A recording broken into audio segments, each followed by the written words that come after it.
berdasarkan studi, berdasarkan apa yang feasibility study yang dibuat oleh pemerintah Belanda, dari 1,4 juta yang mampu dimanfaatkan untuk padi, Mas, itu sekitar 350.000 hektar.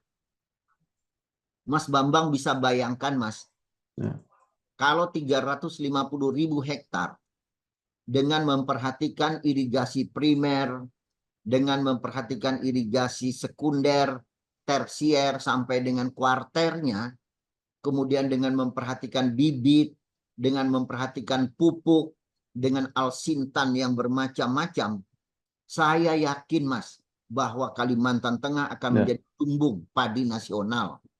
Nggak usah yang gede-gede lah. Saya bilang jangan kita melihat masa lalu.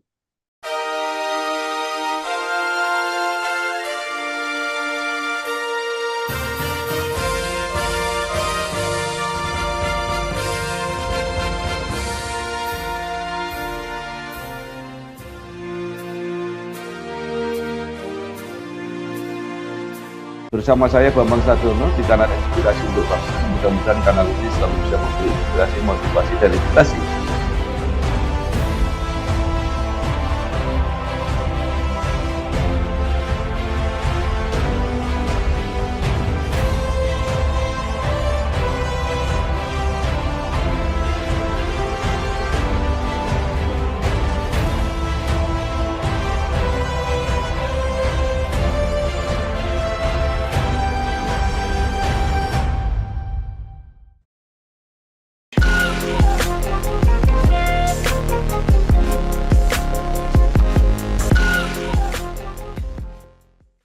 Assalamualaikum warahmatullahi wabarakatuh.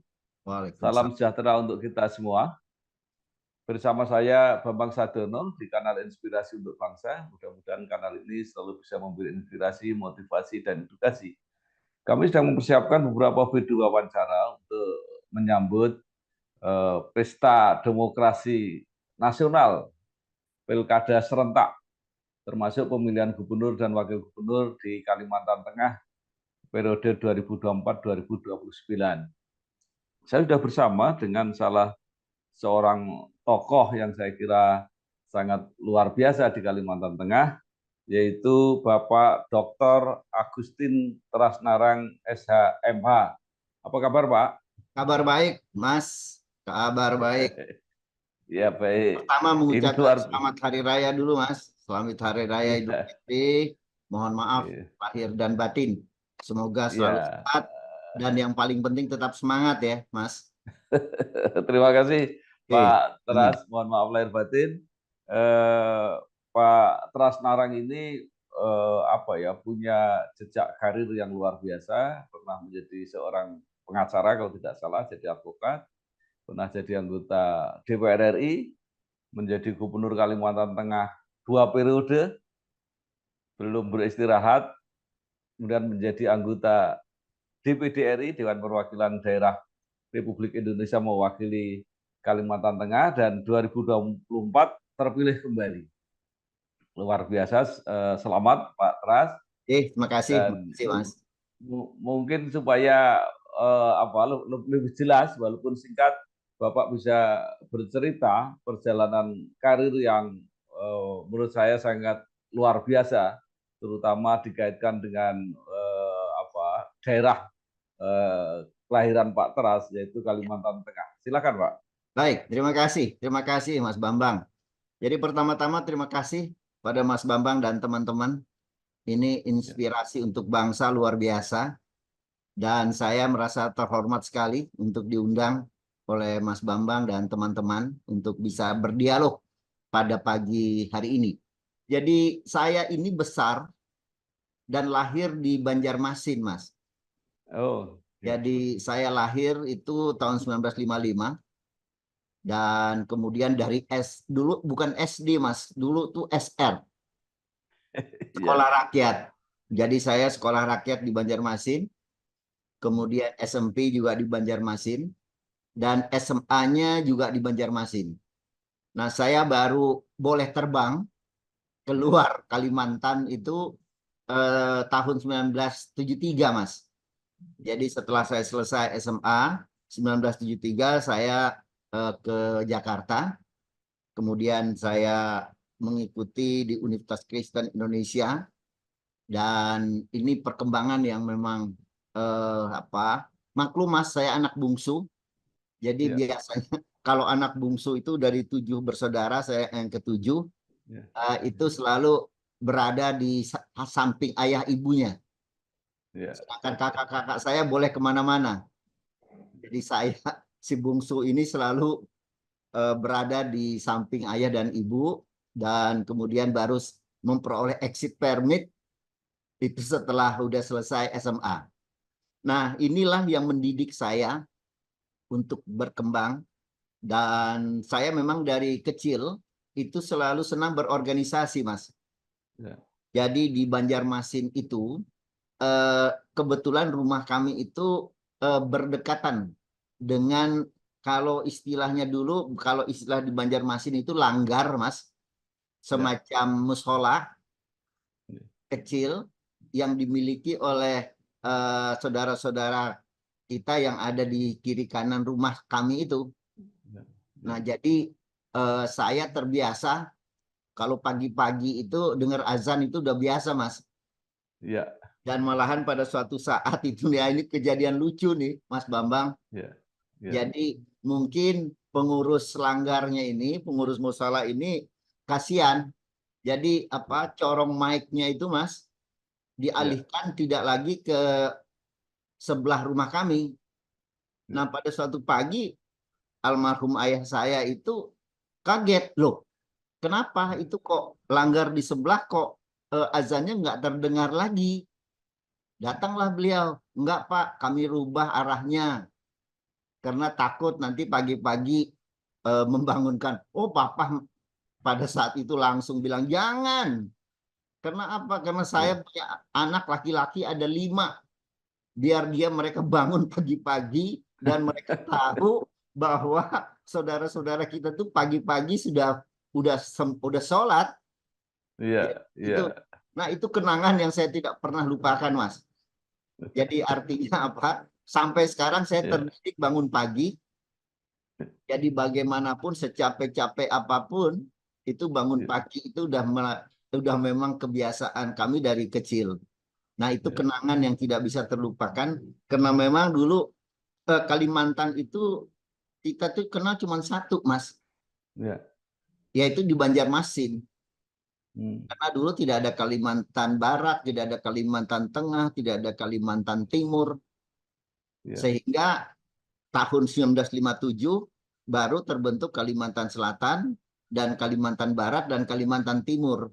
iya, Selang 6 bulan kemudian baru terbentuk Kalimantan Tengah. Nah, inilah perkembangan saya iya. pada saat masih remaja.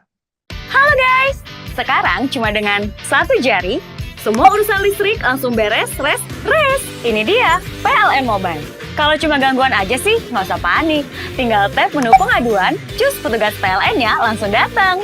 Atau mau isi token, pasang listrik baru, atau mau ubah daya, atau cek hitungan listrik.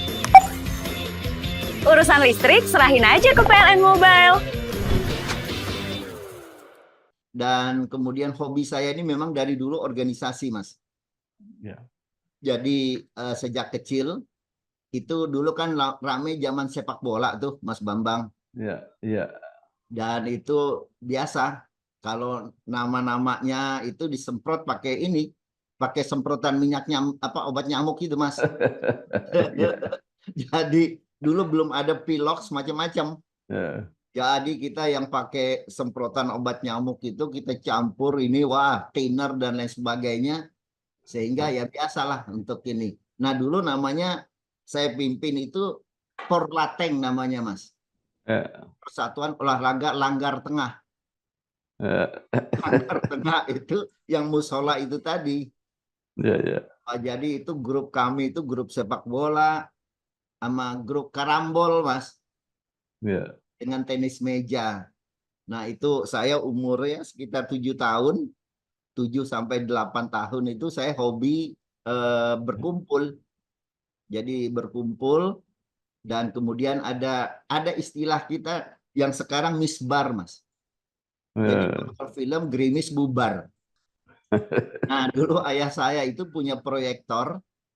Nah, proyektor itu selalu kalau di hari Sabtu malam Minggu itu di halaman depan rumah itu kita pakai, ya biasa Mas, pakai spray putih dipajang, terus teman-teman pada kumpul semuanya. Nah, papa biasanya siapin makanan, minuman, kue-kue. Nah, pisang goreng itu udah kerjaan kita dari dulu tuh. Makanya kalau lihat pisang goreng itu udah langsung pisang goreng, ubi. Nah, ada satu Mas yang di Kalimantan itu yang paling terkenal kue untuk-untuk. Wah, itu dia. Nah, itu biasanya selalu disiapkan oleh keluarga.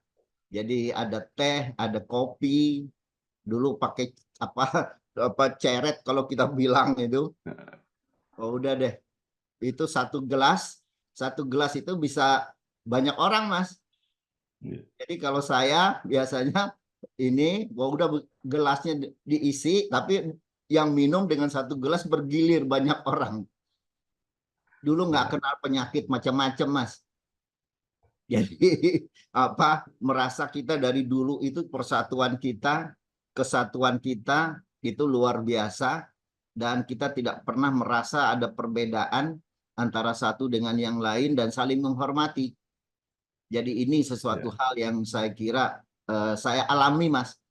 Saya alami yang betul-betul saya rasakan, dan ini memang didikan dari orang tua, dan orang tua selalu memberikan semacam semangat kepada kami bahwa yang namanya berteman dengan siapapun itu adalah sesuatu hal yang sangat bermanfaat. Ternyata Mas, saya bersyukur sekarang ini saya merasakan betul. Saya merasakan betul apa yang disampaikan oleh orang tua, dan termasuk diantaranya adalah proses yang tadi Mas Bambang sampaikan. Betul Mas, saya dulu dari seorang pengacara. Jadi saya dulu pada saat mahasiswa itu aktif di LBH, Mas. Jadi di Fakultas Hukum Universitas Kristen Indonesia itu dulu ada LBH. Nah, saya tuh biasanya paling suka disuruh, Mas. Disuruh oleh para senior untuk apa? Untuk biasanya membuat konsep. Dan kemudian saya juga paling suka disuruh kalau ke pengadilan. Apalagi kalau ke kantor polisi atau kantor kejaksaan. Waduh, saya bela-belain itu. Pokoknya kalau ada senior saya yang berangkat, selalu saya ikutin. Walaupun nggak diajak.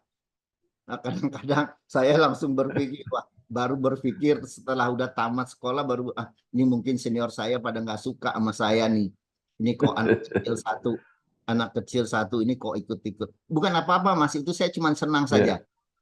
Karena senang, dan kemudian apalagi pada saat itu kalau ada klien Mas. Jadi kalau kami LBH itu dulu prodeo Mas. Jadi anggaran itu tidak pernah dikutip dari para pencari keadilan, tapi kami betul-betul membantu mereka. Dan itu banyak senior-senior yang membantu di LBH. Itu termasuk Mas Yapto tuh. Mas Yapto itu kalau sudah bantu nggak pernah tangan kanan kasih, tangan kiri nggak boleh tahu tuh.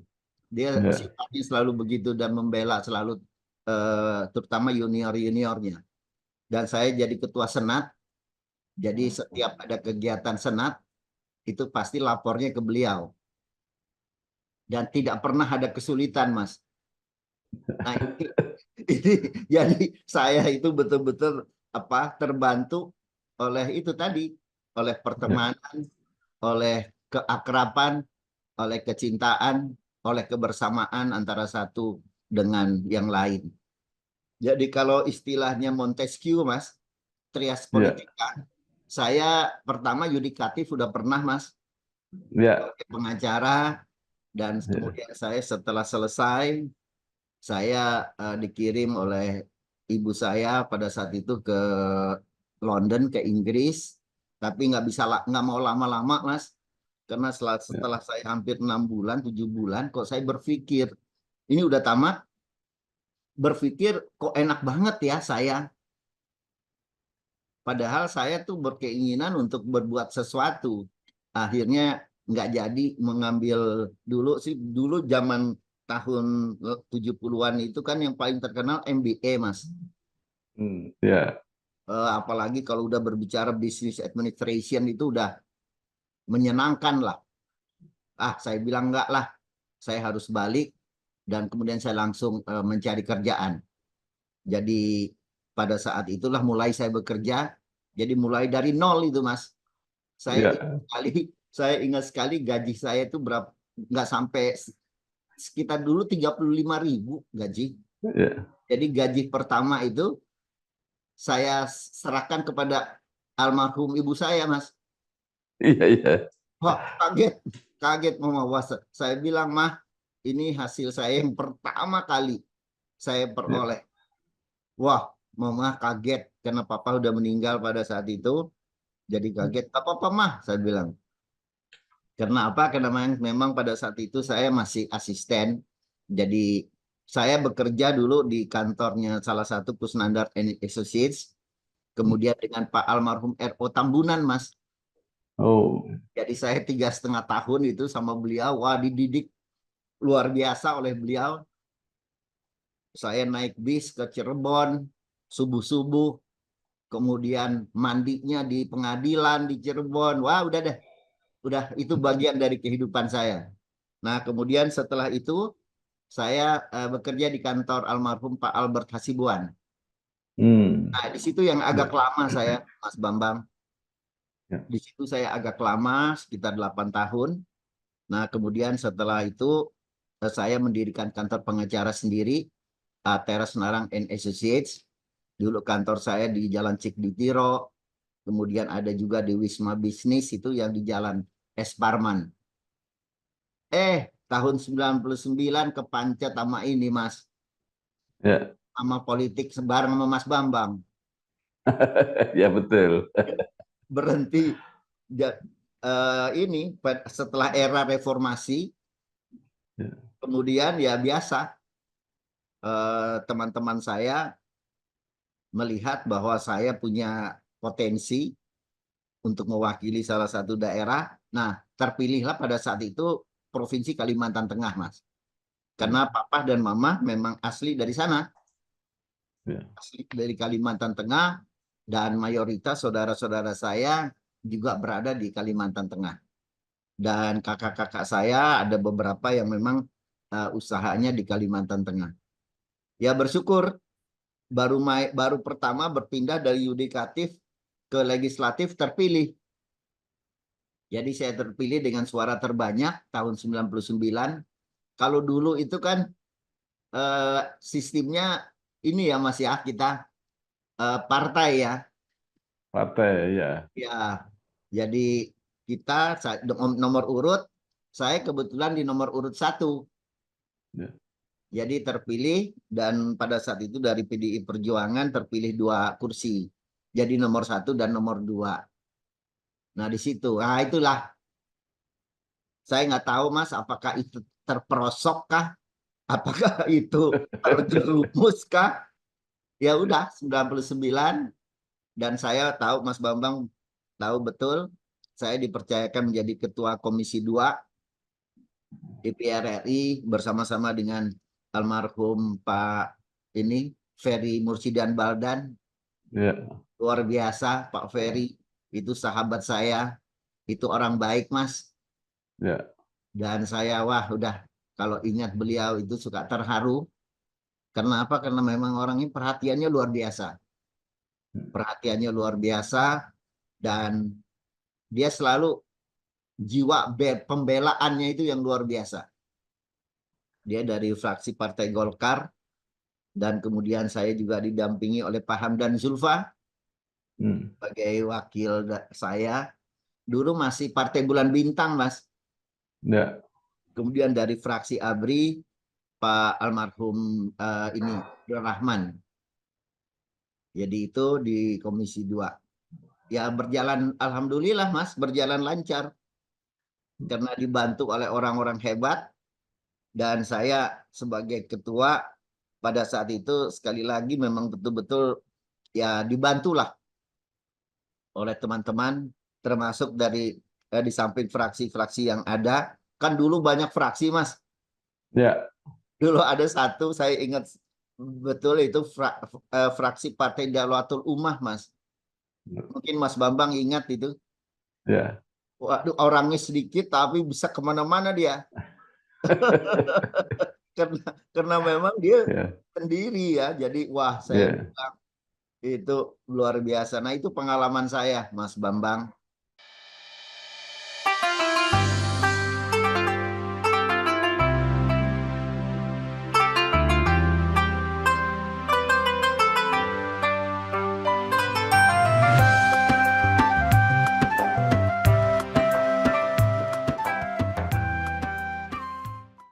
Ya, Kemudian sampai pada saatnya saya di 2004-2009 terpilih lagi, Mas, ya, jadi anggota DPR RI, dan pada saat itu dipercayakan menjadi Ketua Komisi 3. ya, Ketua Komisi 3 DPR RI, Pak Ferry di Ketua Komisi 2. ya, Karena ternyata dulu udah dibagi, Mas. Jadi ke hukum dan pemerintahan daerah itu di komisi pemerintahan daerah itu di komisi 2. Nah, saya di komisi 3 itu hukum. Jadi khusus berkenaan dengan masalah yang menyangkut hukum. Nggak berapa lama, Mas Bambang. ya. 2005 ikut pilkada. Karena itu adalah pemilihan kepala daerah yang pertama kali yang Mama. langsung. Itu yang kita kenal langsung, umum, bebas, rahasia, jujur, adil, itu Ya, di situ. Saya bersama-sama dengan Bapak Insinyur Haji Ahmad Diran. Beliau adalah seorang birokrat yang memang meniti karir dari bawah.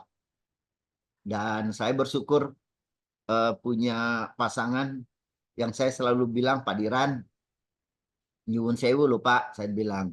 ya, Kita ini berdua kayak suami istri.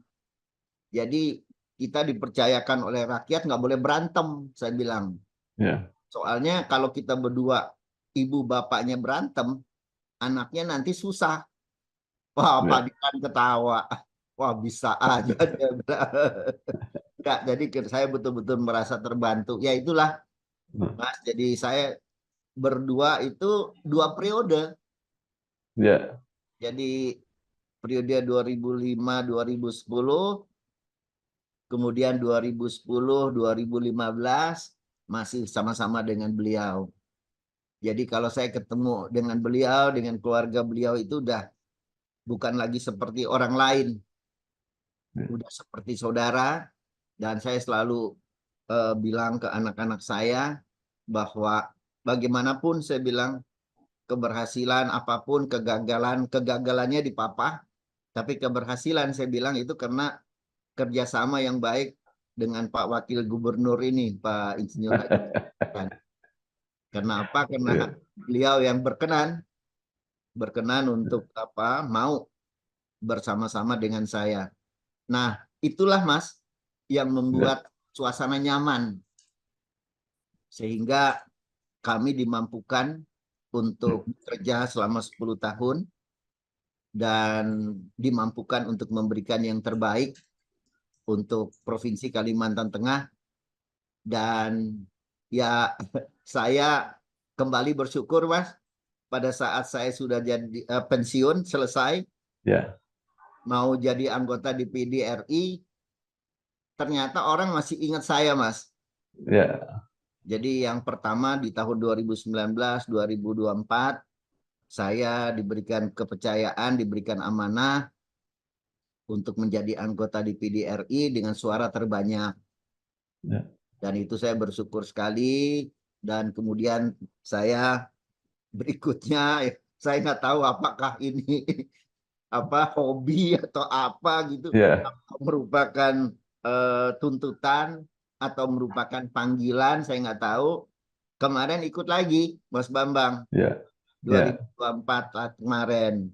Dan bersyukur ternyata rakyat Kalteng masih mempercayakan saya kembali memperoleh suara terbanyak. ya, Jadi kembali memperoleh suara terbanyak. untuk mewakili Provinsi Kalimantan Tengah. Nah, sekarang harus menyelesaikan dulu nih Mas Bambang. Ya. Periodisasi 2019, 2024, nanti tinggal menunggu pelantikan lagi di tanggal 1 Oktober 2024 Ya. yang akan datang. Nah itu Mas Ya. Bambang. Jadi seandainya boleh jadi gubernur lebih dari 2 kali, mungkin Bapak akan dipilih lagi di Kalimantan Tengah. Saya selalu bilang begini Mas, Iya. samping undang-undang sudah menentukan, Ya. dan kedua saya bilang ada sesuatu proses regenerasi Mas. Iya. Karena saya melihat bahwa amanah dari rakyat ini bukanlah sesuatu yang sifatnya kesenangan kita semata. Ya. Bukan karena ambisi kita semata. Ya. Bukan karena keinginan golongan atau kelompok kita semata. Ya. Tetapi adalah keinginan bersama. Nah, saya bilang, saya menyadari betul terhadap apa yang menjadi kelemahan juga saya. Sehingga saya selalu berpikir bagaimana terjadi satu pergantian. Dan pergantian ini, nah ini Mas, saya harapkan bukannya kayak tari poco-poco Mas. Ya. Jadi apa yang sudah dibangun, jangan sampai yang dibangun ini tidak dimanfaatkan dengan baik, dan malahan apa yang dibangun ini tidak dipelihara dengan baik. Nah, hal-hal seperti ini yang saya harapkan. Tapi ya kembali lagi, sekiranya memang rakyat masih memberikan kepercayaan apa yang diberikan pada saat ini, itulah yang merupakan amanah Mas. Jadi masalah untuk gubernur tentu ini adalah kesejarahan dan ini proses sejarah, dan saya harapkan ke depan siapapun yang menjadi kepala daerah, siapapun yang menjadi gubernur, siapapun yang menjadi bupati atau wali kota, bahwa itu jangan dilihat dari satu sisi saja, tapi harus dilihat bagaimana terciptanya keadilan, terciptanya kemanfaatan bagi rakyat, dan yang terpenting adalah kesejahteraan dan kenyamanan ya Mas. Ya. Itu yang saya rasa harapan kita.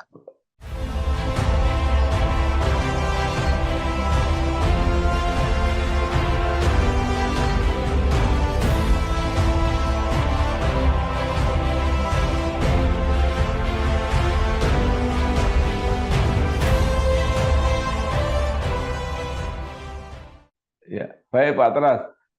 Pak Teras tadi sudah menyatakan bahwa kepemimpinan memerlukan regenerasi.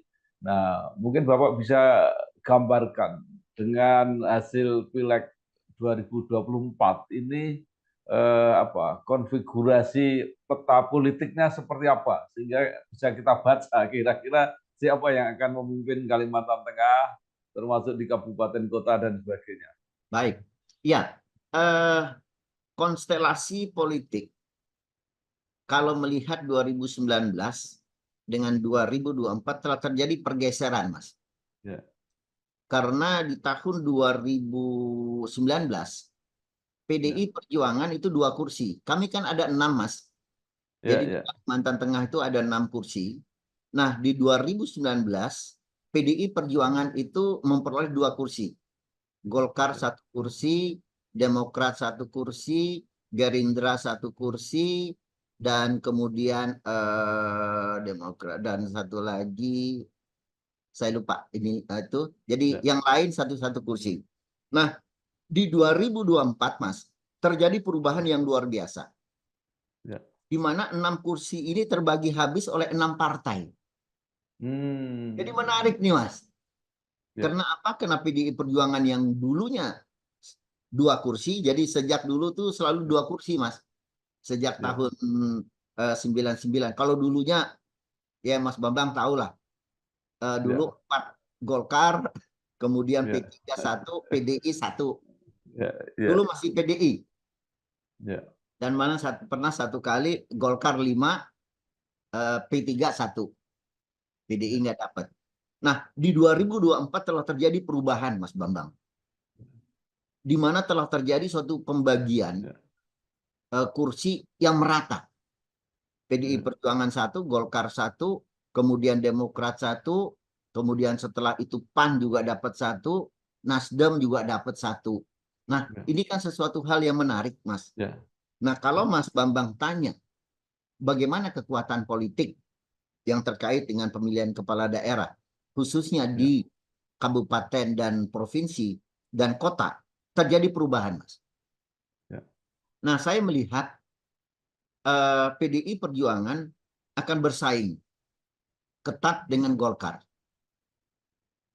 Nah, kemudian juga yang tidak kalah penting di sini ada juga peranan dari teman-teman di Demokrat, Partai Demokrat. Jadi dengan tanpa mengecilkan dari partai lain ya, Mas. Mungkin 3 partai ini berpotensi. Berpotensi untuk menjadi KH1. Pertama dari PDI Perjuangan, kedua dari Golkar, dan ketiga dari Partai Demokrat. Nah, kalau melihat konstelasi politik seperti ini, maka yang akan, kalau saya secara jujur katakan, ini kembali kepada figur, Mas. Sejauh mana figur ini bisa diterima oleh masyarakat dan kemudian dianggap adalah mampu untuk membuat perubahan. Karena kalau saya melihat konstelasi secara nasional, Mas, pembangunan di Kalimantan Tengah jauh tertinggal dari pembangunan dari daerah-daerah lain. Saya membandingkan dengan daerah di Kalimantan.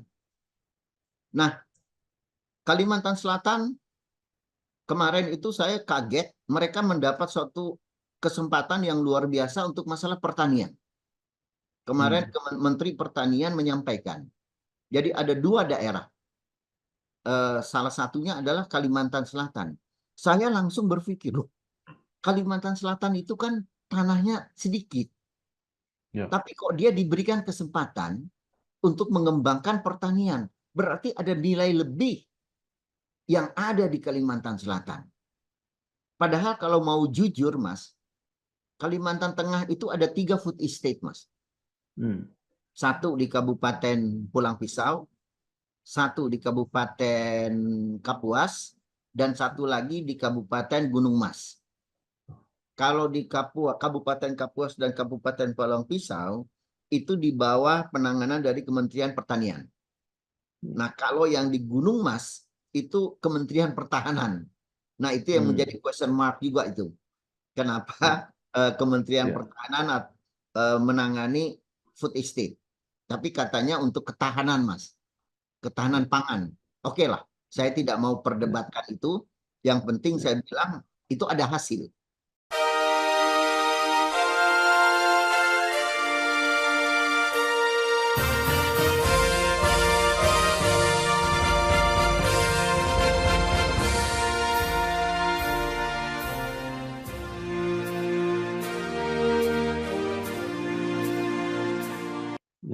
Nah, ternyata 3 ini tidak berjalan sebagaimana yang diharapkan. Nah, pertanyaan saya, kok sudah dicetuskan 3 kabupaten itu sebagai food estate yang tiada lain adalah untuk kepentingan nasional, untuk kepentingan regional, berkenaan dengan masalah ketahanan dan kedaulatan pangan, kok masih mencari di daerah lain? Nah, berarti kan tidak fokus, Mas. Saya tidak mau menyalahkan siapapun. Tapi yang saya lihat di sini, ini adalah kekurangan dari keinginan pemerintah daerah di dalam rangka untuk menjual, dalam tanda kutip, Mas. Menjual keberadaan dari daerahnya. Sehingga menjadi fokus perhatian secara nasional. Mas Bambang masih ingat ada lahan 1 juta hektar di Kalimantan Tengah, walaupun namanya 1 juta, tapi yang dibangun pada saat itu sekitar 1,4 juta, Mas. Nah, di zaman saya telah dilakukan rehabilitasi dan revitalisasi, Mas. kemarin saya sampaikan kepada Menteri Pertanian, dari 1,4 juta hektar, berdasarkan studi, berdasarkan apa yang feasibility study yang dibuat oleh pemerintah Belanda, dari 1,4 juta yang mampu dimanfaatkan untuk padi, Mas, itu sekitar 350.000 hektar. Mas Bambang bisa bayangkan, Mas, kalau 350.000 hektar dengan memperhatikan irigasi primer, dengan memperhatikan irigasi sekunder, tersier, sampai dengan kuarternya, kemudian dengan memperhatikan bibit, dengan memperhatikan pupuk, dengan alsintan yang bermacam-macam, saya yakin, Mas, bahwa Kalimantan Tengah akan menjadi lumbung padi nasional. Nggak usah yang gede-gede lah. Saya bilang jangan kita melihat masa lalu. Niat Pak Harto untuk membangun apa yang ada di Kalteng itu adalah niat yang luar biasa. Saya bilang kita pernah swasembada kok. Pak Harto sudah memprediksi bahwa swasembada tidak mungkin bisa dipercayakan lagi kepada di Kerawang, di Bekasi. Karena dengan perkembangan, Mas Bambang kan bisa lihat sekarang. Bagaimana kehidupan di Bekasi. Mall-mall udah di mana-mana. Real estate udah di mana-mana. Nah, itu kan udah diprediksi di tahun 80-an, di tahun 70-an oleh Pak Harto. Nah, saya bilang udahlah, kita jangan pernah menyalahkan siapapun. Tetapi yang kita harus lakukan adalah bagaimana kita memanfaatkan ini. Bagaimana ini mampu menjadi gula. Biar semut-semut itu pada datang, saya bilang. Nah, gula-gula ini saya bilang apa? Itu adalah tugasnya pemerintah. Kita nggak boleh menyalahkan pemerintah pusat aja, saya bilang.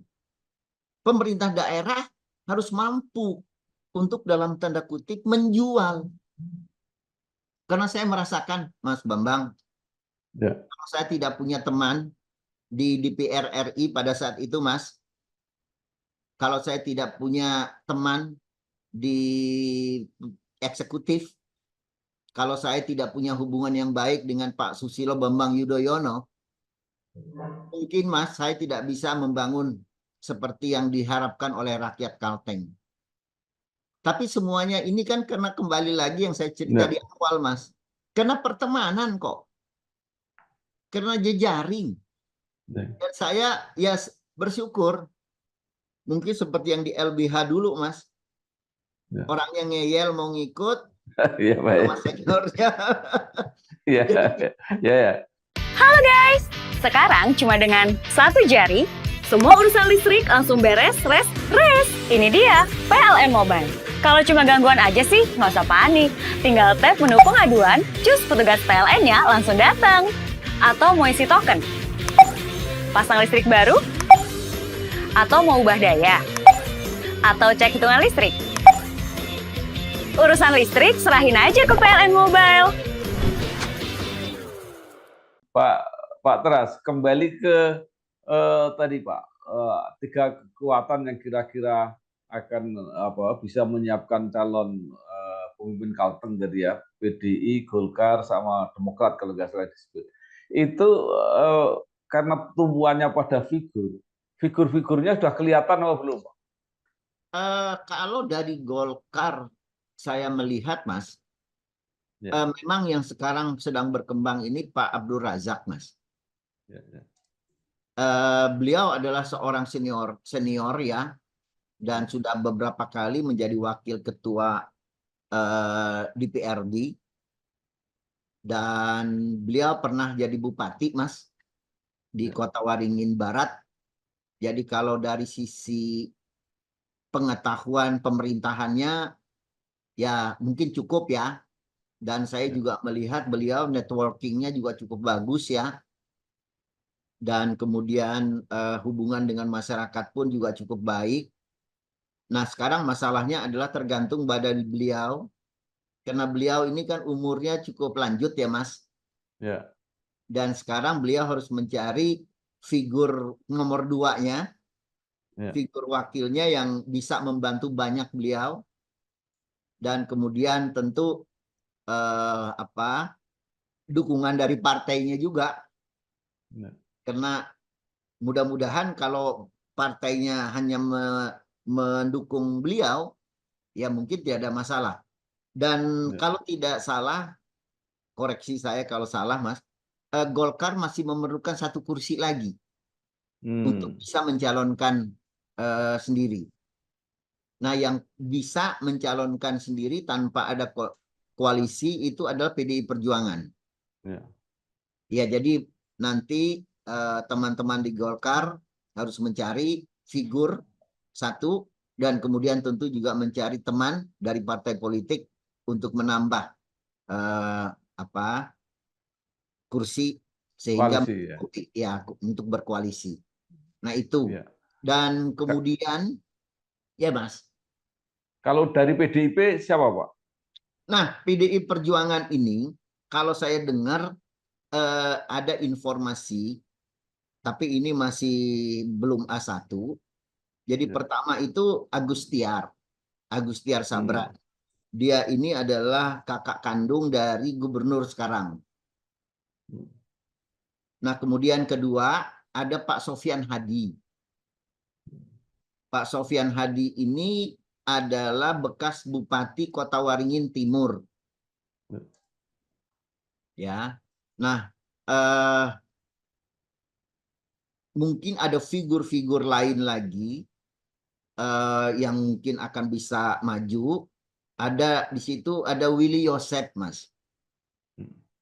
Willy Yosef ini beliau tidak terpilih sebagai anggota DPR RI 2004-2009.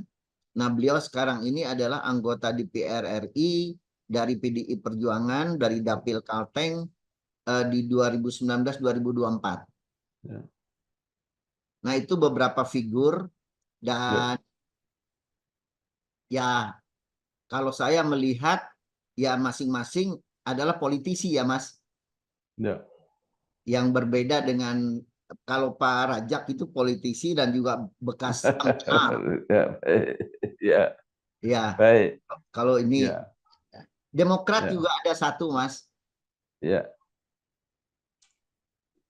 Siapa, Pak? Ini saya manggilnya Pak Koyem ini. Ya. Nah, beliau ini adalah sebagai salah satu figur juga. Karena kemarin beliau terpilih menjadi anggota DPR RI dengan kursi yang cukup banyak juga. Ya. Jadi kalau dilihat dari sisi pengenalan, beliau cukup bisa dikenal dengan baik. Dan saya melihat beliau ini juga punya semangat untuk membangun, Mas.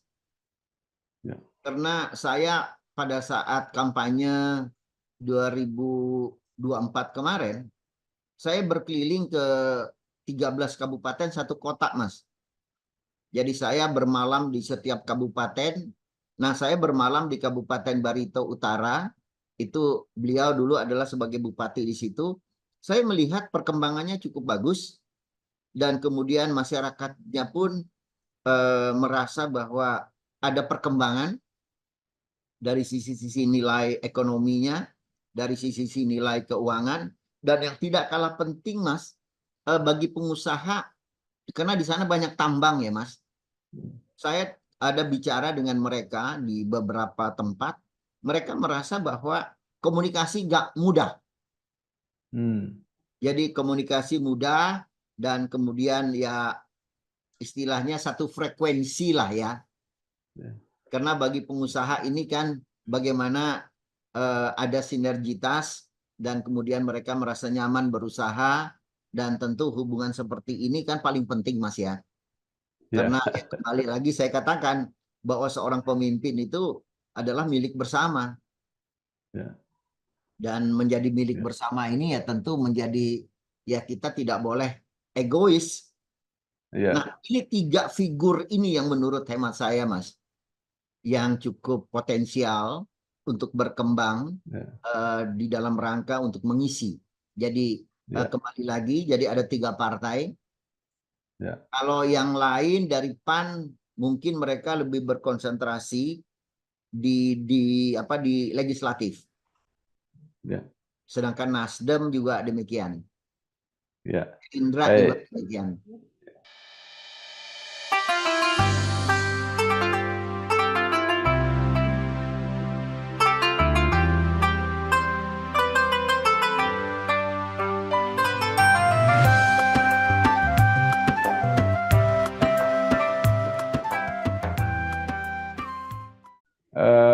Pak Teras, membicarakan Kalimantan Tengah tanpa membicarakan IKN rasanya tidak mungkin, karena itu terlalu dekat, bahkan dulu sejarahnya kan harusnya di Kalimantan Tengah itu kota negara. Itu kira-kira apa Pak dampak positifnya untuk perekonomian Kalimantan Tengah, atau juga ada dampak yang kurang menguntungkan bagi Kalimantan Tengah? Ya, Mas Bambang, dengan adanya IKN pasti ada dampak positif, ada dampak negatif. Ya. Dengan adanya IKN bisa menjadi peluang dan juga akan menjadi tantangan. Ya. Nah, saya melihat dengan perkembangan yang ada di Kalimantan Tengah sekarang ini, Mas, Kalimantan Tengah belum mampu untuk memanfaatkan keberadaan dari IKN ini. Karena saya katakan begini, Mas, infrastruktur jalan itu adalah menjadi utama di dalam rangka untuk kita mensinergikan antara satu daerah dengan daerah lain. Nah, dari segi demografi, Kalimantan Tengah memang tidak begitu banyak penduduknya, Mas. Nah, tetapi dari luasan wilayah, dari geografinya, Kalimantan Tengah itu luar biasa luasnya. Sekarang Kalimantan Tengah itu nomor 1, Mas, terluas di Indonesia. Ya. Dulu Papua, tetapi setelah Papua sekarang dibentuk 4 provinsi, jadi 6 kan di Papua sekarang ada 6 provinsi, itu Kalteng menjadi terluas, Mas. Karena Kalteng ini luasnya 1,5 kali Pulau Jawa. Mas Bambang bisa bayangkan, Pulau Jawa itu ada 6 gubernur, Ya. kemudian itu Kalteng itu luasnya 1,5 kali dari luasan Pulau Jawa. Nah, Ya. menghadapi kondisi seperti ini, infrastruktur Kalimantan Tengah belum mampu, Mas, Ya. untuk menjadi bagian yang akan mampu untuk mensuplai Ya. pangan apapun juga ke ibu kota Nusantara. Nah, saya melihat ini adalah sesuatu kelemahan. Suatu kelemahan yang tidak diantisipasi dengan baik. Saya dulu punya program, Mas Bambang, untuk membangun rel kereta api. Ya. Tetapi oleh pemerintah sekarang ini tidak dilanjutkan. Padahal itu adalah menjadi cikal bakal, Mas. Ya. Menjadi railway untuk Kalimantan. Ya. Menjadi kereta api untuk Trans Kalimantan. Karena saya sudah bicara pada saat itu dengan Pak Jonan. Pak Jonan pada saat itu adalah sebagai Menteri Perhubungan. Wah, beliau setuju banget, Mas. Ya. Dan itu pada saat itu, karena ini prosesnya panjang ya, Mas ya. Karena ini lelangnya ini lelang internasional. Jadi ini langsung dipegang oleh Bappenas. Sehingga memerlukan waktu hampir 8 tahun. Jadi di akhir masa jabatan, saya tidak sempat untuk melakukan groundbreaking. Nah, harapan saya, siapapun yang jadi gubernur yang akan datang melanjutkan gitu loh.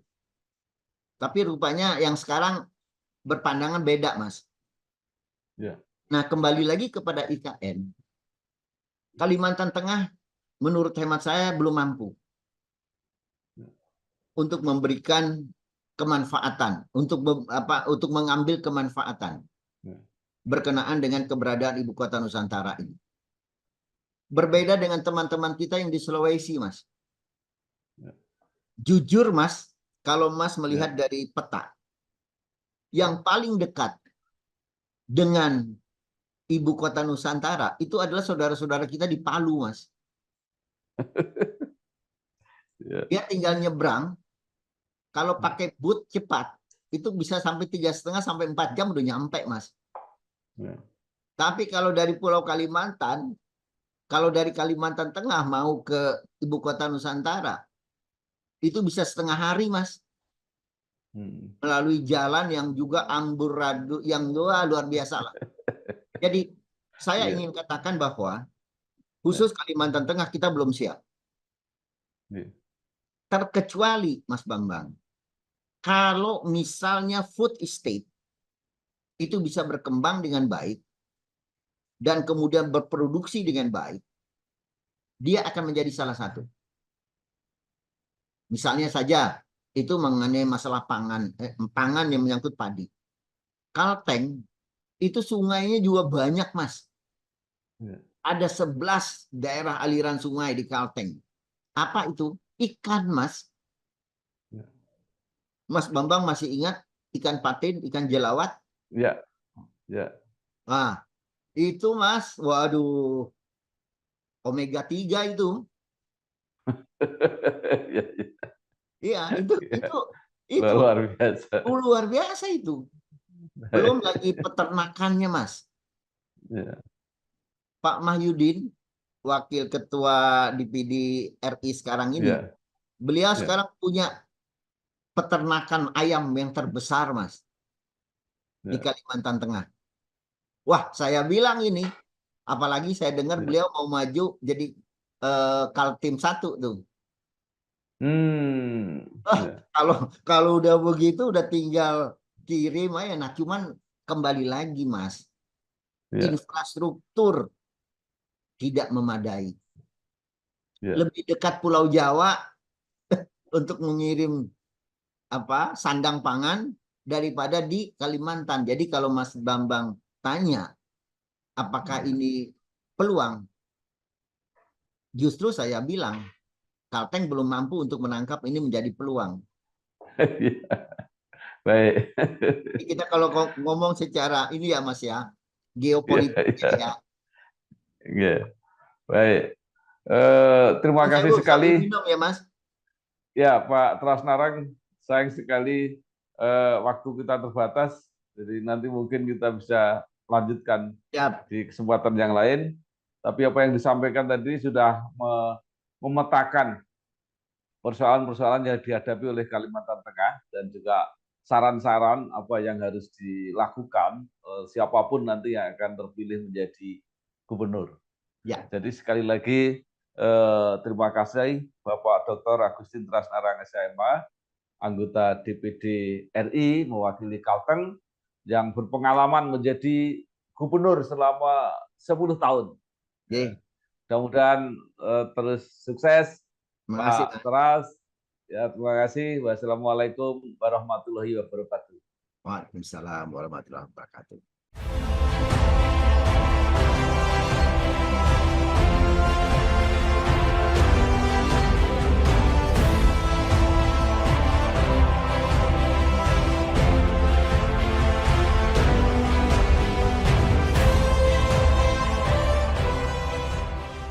Bersama saya Bambang Sadiono di kanal Inspirasi untuk Bangsa. Mudah-mudahan kanal ini selalu bisa memberi inspirasi, motivasi, dan edukasi